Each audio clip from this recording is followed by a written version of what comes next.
তো এই সামগ্রিক প্রচেষ্টায় যে জায়গা থেকে আমরা সরে এসেছি সেই ঋত গৌরবে এই খাতটাকে আবার আমরা পুনঃপ্রতিষ্ঠা করতে চাই আমাদের প্রধানমন্ত্রীর নেতৃত্বে। তিনি অত্যন্ত আগ্রহী ৬,০০০ টন পাট বীজ এটি আগামী দিনে বাংলাদেশে উৎপাদন করতে হবে। তাহলে যদি দিতে চানি তাহলে একটু মন তুলে দিয়ে অর্ধেক দিয়ে না। দ্বিতীয় হচ্ছে না দিলেও অসুবিধা নেই। দ্বিতীয় হচ্ছে এই যেটি আমরা উৎপাদন করলাম, যারা উৎপাদন করবেন তাদের একটা হেলদি প্রাইস পাওয়া দরকার। কারণ যে কোনো ব্যবসা, যে কোনো শ্রমের আপনি যদি উপযুক্ত মূল্য না দেন তাহলে এটার কোনো ইনসেন্টিভ নাই। এটার মোটিভেশন ইনসেন্টিভটাই হচ্ছে যে এটা একটা ফেয়ার প্রাইস পাবে। কিভাবে পাবে? যদি ফেয়ার প্রাইস এনশিওর করতে হয়, এটা তো মুক্ত বাজার, বাজার অর্থনীতি, আপনি কাউকে চাপিয়ে দিতে পারবেন না। এবং চাপিয়ে দিলেও যদি মার্কেটের পরবর্তী পর্যায়গুলি, ধাপগুলি এটাকে সাপোর্ট না করে, তাহলে আপনি শুধু ঘোষণা বা আইন করে এটা বাস্তবায়ন করতে পারবেন না।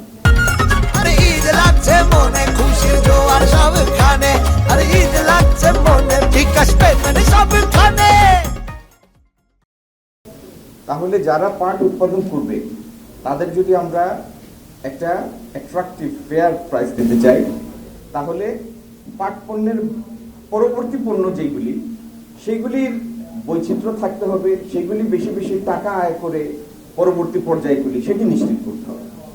এই জন্য আমাদের পাট পণ্যের বহুমুখীকরণ দরকার এবং নতুন নতুন ডিজাইন উদ্ভাবনের জন্য সেটার পিছনে ইনভেস্টমেন্ট দরকার। আপনারা জেনে খুশি হবেন, আগামী মাসের কোন এক সময়ে, হয়তো 11-12 তারিখ, অবশ্যই আমাদের মাননীয় প্রধানমন্ত্রীর অনুমোদন সাপেক্ষে আমার চীন যাওয়ার একটা কথা আছে।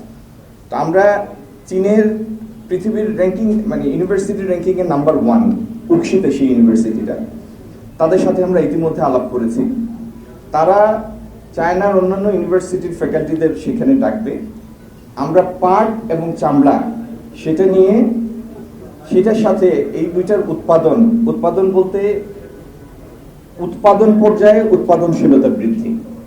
আমরা এখন 1 হেক্টরে যে পরিমাণ পাট পাই, সেখান থেকে আমরা কিভাবে আরো বাড়তি পাট উৎপাদন করতে পারি, পাট, উন্নত পাট বীজ, এই জায়গা থেকে শুরু করে পাট পণ্য বহুমুখীকরণ এবং ডিজাইনের ক্ষেত্রে আরো বৈচিত্র্য আনা, ডিজাইনের ইমপ্রুভমেন্ট, যেটা ইউরোপ এবং অন্যান্য দেশের মধ্যে সমাদৃত হয়, এই পুরো চেইনটির উন্নতির জন্য আমরা চাই চীনকে ইনভলভ করতে।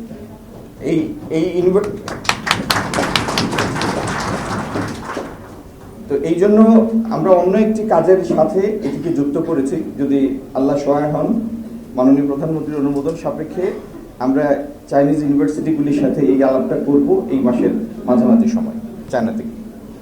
দ্বিতীয় হলো, আমাদের জেডিপিসি যারা আছেন তাদেরকে দিয়েছি আমরা একটা কৌশলপত্র প্রণয়নের জন্য। আমাদের প্রাইভেট সেক্টরে যারা আছেন তাদের সাথে মিলে তারা একটা কৌশলপত্র প্রণয়ন করবেন।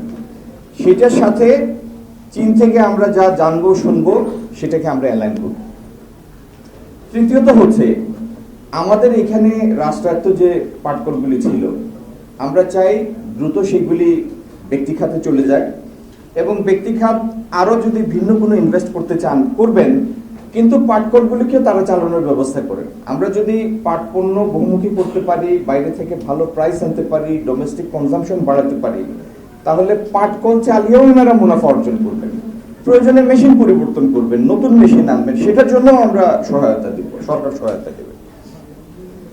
তো এই সামগ্রিক প্রচেষ্টায় যে জায়গা থেকে আমরা সরে এসেছি সেই ঋত গৌরবে এই খাতটাকে আবার আমরা পুনঃপ্রতিষ্ঠা করতে চাই আমাদের প্রধানমন্ত্রীর নেতৃত্বে। তিনি অত্যন্ত আগ্রহী পাটের গৌরব ফিরিয়ে আনার জন্য।